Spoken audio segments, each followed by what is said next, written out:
तुम ठीक हो ना? हाँ। क्या नाम है तुम्हारा? नरगिस। कौन थे ये लोग? लाला के आदमी थे। ये लाला कौन है? हमारे गांव का सबसे बड़ा आदमी है, पूरे गांव का सरपरस्त है।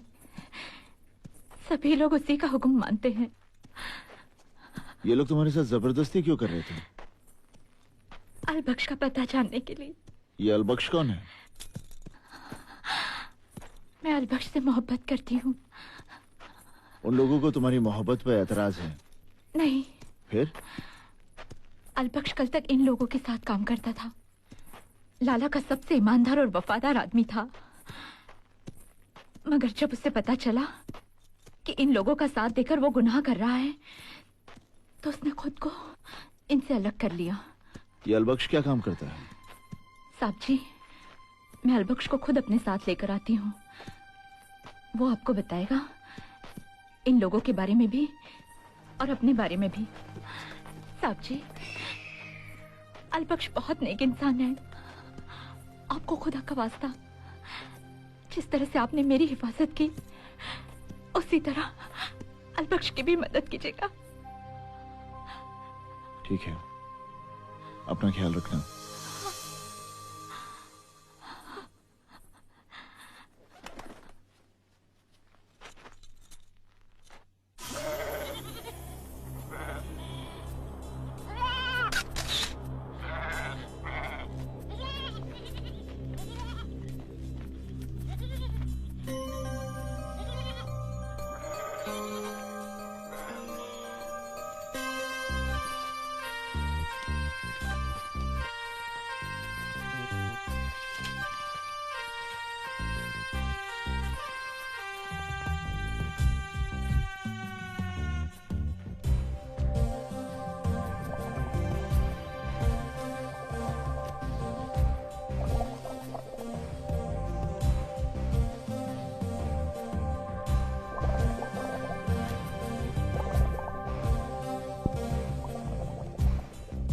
Delta for Charlie. Delta for Charlie, over. Charlie 1 over. Delta for Charlie. Major, I love you, Major. Over. I love you too. Message received. Over. Delta for Charlie, important message for you, Major. Over. Delta 1 Roger. Pass your message over. Sir, ISI से यहाँ के local लोग भी मिले हुए हैं। यहाँ के खास और ताकतवर लोगों ने हमारे देश के खिलाफ मुहिम चला रखी है, जिनमें सबसे ऊपर नाम लाला का है। लेकिन अब इनके ग्रुप में फूट पड़ चुकी है, और जो आदमी इनके खिलाफ खड़ा हुआ है उसका नाम है अलबख्श। और अलबख्श ऐसा आदमी है जिसके जरिए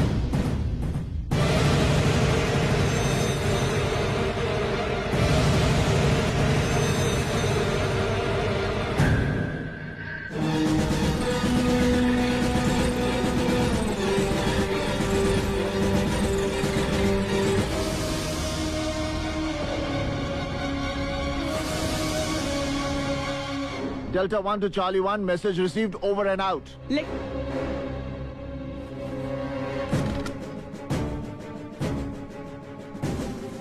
You terrorist. You are under arrest.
आप जानते हैं आप किसको मारने जा रहे हैं?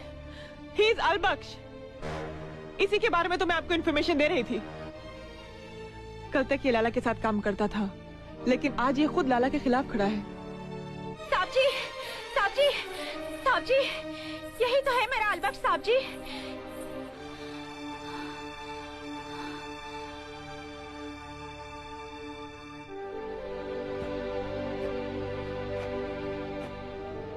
और अलबख्श, यही तो है वो साहब जी जिन्होंने तुम्हारी नरगिस की इज्जत लाला के दरिंदों से बचाई। मैं लाला के बारे में जानना चाहूंगा अलबख्श।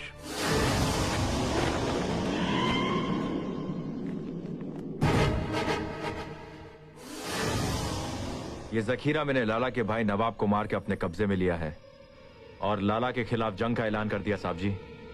ऐसे न जाने कितने हथियारों के जखीरे लाला की हवेली में पेवस्त हैं। ये क्या कर रहे हैं साहब जी? तुम्हें आर्मी कस्टडी में ले रहा हूँ। शुक्र करो कि तुम जैसे खतरनाक टेररिस्ट को मैंने गोली नहीं मारी।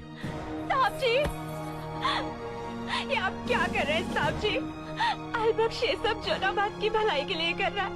मेरे अलबख्श को छोड़ दीजिए। अब अलबख्श का जो भी फैसला होगा वो आर्मी हेडक्वार्टर्स में होगा। साहब जी, साहब जी, साहब जी, मेरा अलबख्श ऐसा नहीं है साहब जी। मेरे अलबख्श को छोड़ दीजिए। मेरे अलबख्श को छोड़ दीजिए साहब जी। मेरे अलबख्श को छोड़ दीजिए। साहब जी, छोड़ दीजिए मेरे अलबख्श को। साहब जी।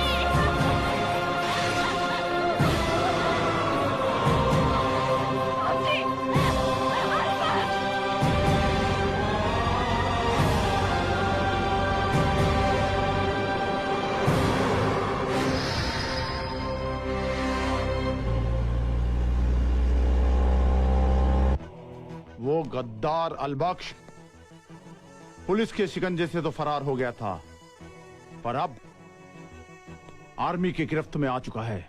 किसने गिरफ्तार किया उसे? मेजर प्रताप सिंह ने। मेजर प्रताप सिंह उसे कयामत तक नहीं छोड़ेगा और इसी दौरान हमें अपने मंसूबों को कामयाब करना होगा लाला। इंशाअल्लाह हम लोग यहाँ गांव से कब्जा करना शुरू करते हैं और तुम लोग पहाड़ों से फौजी ठिकानों पर हमला करो। अल्लाह हाफिज लाला। खुदा हाफिज।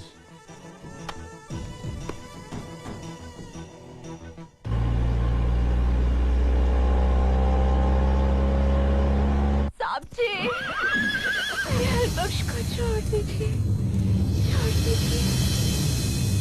ले चलो उसकी माशूका को।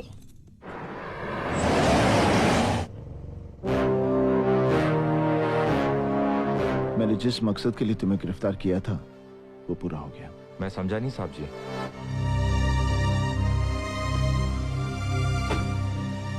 तुम आर्मी की कस्टडी में हो, मैं ये लाला को दिखाना चाहता था।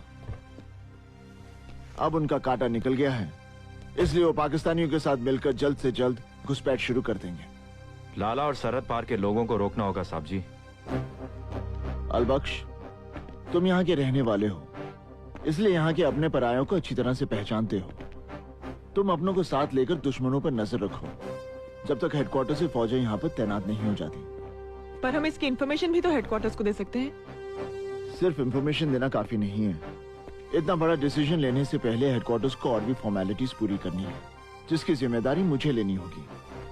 अलबख्श, वो हथियार किसी महफूज जगह पर छुपा देना ताकि दुश्मनों के हाथ न लगे। अलबख्श, मैं तुम पे बहुत बड़ी जिम्मेदारी सौंप के जा रहा हूँ। साहब जी, भले ही हमारे मजहब अलग अलग हो, पर हमारा मुल्क तो एक है। जब तक हम एक दूसरे पर भरोसा करते रहें और अपनी अपनी जिम्मेदारियां ठीक से निभाएं, तो कोई भी दुश्मन हमारे मुल्क पर आंख भी उठाकर नहीं देख सकता। तुम जैसे मुसलमानों का ईमान ही हिंदुस्तान की शान है Albaksh. Let's go captain.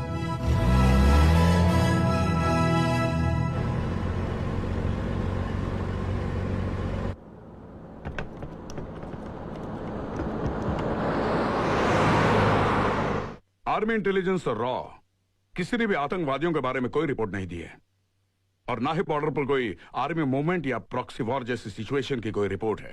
Sir, army intelligence और रॉ किसी इंफॉर्मेशन को देने में नाकामयाब हो जाएं, तो क्या हम लोग हाथ पे हाथ रखकर बॉर्डर की तरफ से बेफिक्र हो जाएंगे? सॉरी मेजर, मैं सिर्फ एक तुम्हारे कहने से इतनी बड़ी तादाद में फौजी ताकत बॉर्डर पर नहीं भेज सकता।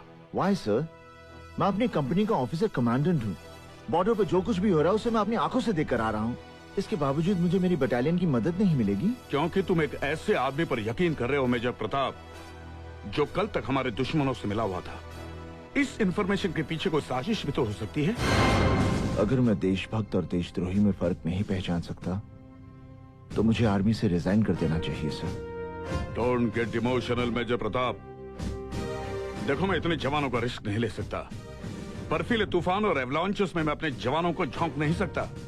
उसकी पूरी जिम्मेदारी मैं अपने ऊपर लेता हूं सर। अगर एक भी जवान एवलांच या तूफान में मेरी वजह से मारा गया, you can court martial me sir. And what about international community? उन लोगों के सामने भी तो हमें जवाब देना होगा। पड़ोसी मुल्क वाले हम पर ये इल्जाम भी तो लगा सकते हैं कि पहल करके हमने हमला किया था। पूरी दुनिया जानती है सर कि आज तक किसने किसके ऊपर पहले हमला किया है, कहां ये टेररिस्ट पलते हैं, कहां इन टेररिस्ट की ट्रेनिंग होती है और